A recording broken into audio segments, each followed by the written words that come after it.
Mobile থেকেই pant choice করে, mobile থেকেই গেঞ্জি চয়েস করে, মোবাইল থেকেই চুলের কাটিং চয়েস করে, মোবাইল থেকেই শরীরের গঠন, হাঁটবে কিভাবে, কথা বলবে কিভাবে, সব কিছু চয়েস করে। যার ফলে কোনোটারে হনুমানের মতো দেখা যায়, কোনোটারে রাম ছাগলের মতো দেখা যায়, কোনোটারে ভাল্লুকের মতো দেখা যায়, কচ্ছপের মতো দেখা যায়, অপদার্থের মতো দেখা যায়। এই হলো হালাল। ছেড়ে দিছে নিজের খেয়াল খুশিতে। মা বাপ জীবিত থাকতে সন্তান গড়ে উঠছে মন মতো, মন মতো, মা বাপের নিয়ন্ত্রণের বাহিরে নিজের মতো করে ছেলেটা বড় হচ্ছে। মনে হয় যেন এতিম, অসহায়, কোনো মা নাই, বাপ নাই, যার কারণে ফজরের নামাজ পড়ে না, চুলের ঠিক ঠিকানা নাই, ভুলেও কোনোদিন পেশাব করে পানি নেয় না, ঢিলা কুলুকের ধার ধারে না, নামাজ রোজা বন্দিগির কোনো পরোয়াই করে না, আল্লাহর কোরআনটুকু পড়তেই জানে না। আহা, এই জাতি যদি, এই প্রজন্ম আগামী পৃথিবীকে কি দিবে?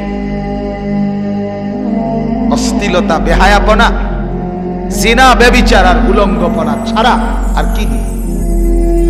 বলে কি দিবে?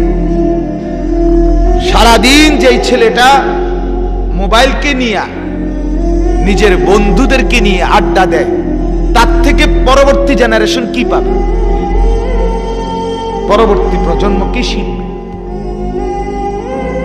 এজন্য বললাম, এই প্রচলনটা, এই মানসিকতাটা আমাদের থেকে কমে গেছে, যে ওলামায়ে কেরাম থেকে বিচ্ছিন্ন করে দিচ্ছে। মসজিদের ইমাম সাহেব, মাদ্রাসার উস্তাদ, এলাকার কোন নেককার মানুষ আগে বাপ চাচারা বেশি থেকে বেশি সন্তানকে ওনাদের কাছে আনত। সিলেটে আমি ইদান এখনো কিছুটা, সিলেটে এই মানসিকতাটা এখনো আছে। সিলেটে আমি বারবারই গেছি, সিলেটে খুব বেশি এখনো দেখি, গেলেই দেখি ছেলেরা মাথা গায়ে দেয়, মাথায় হাত বুলাই দিত। মা বাপ আর বাবারাও, অভিভাবকরাও দেখছি বলে। আমাদের এই যে বিচ্ছিন্নতা, সম্পর্কহীনতা, মা জানে না তার ছেলেটা কিভাবে সাজে, কিভাবে হাঁটে, কিভাবে কথা বলে, তার রুচিটা কি, পছন্দটা কি, তার মানসিকতাটা কি, কিভাবে বেড়ে উঠছে, মাও বোঝে না, বাপও বোঝে না, এবং তারা এর পরোয়াও করে না।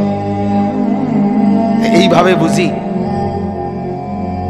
সন্তানকে ছেড়ে দিলে সে মানুষ হবে না। সমবয়সী একজন আরেকজনকে মানুষ করতে পারে না। কথা বোঝেন নাই আমার? ক্লাস 8 এর ছেলে 8 এর বন্ধু, তারা সমান সমান, একজন আরেকজনকে গড়ে দিতে পারে না। হে বুঝবে কেমনে? এত সমান সমান বুঝ। তারা দুইজনে মেট্রিক দুইজন, তারা বন্ধু, ফ্রেন্ড, তারা একজন আরেকজনকে গড়ে দিবে কিভাবে বলেন? তারা নষ্ট করে দিতে পারে। দুজনে মিলে একসাথে পেশাব করে, পানি নেয় না। দুইজনে মিলে একসাথে উলঙ্গ ছবি দেখে, কেউ কাউকে কিছু বলে না। দুইজনে মিলেই দুই মেয়ের সাথে অবৈধ প্রেম করে, কেউ কাউকে কিছু বলে না।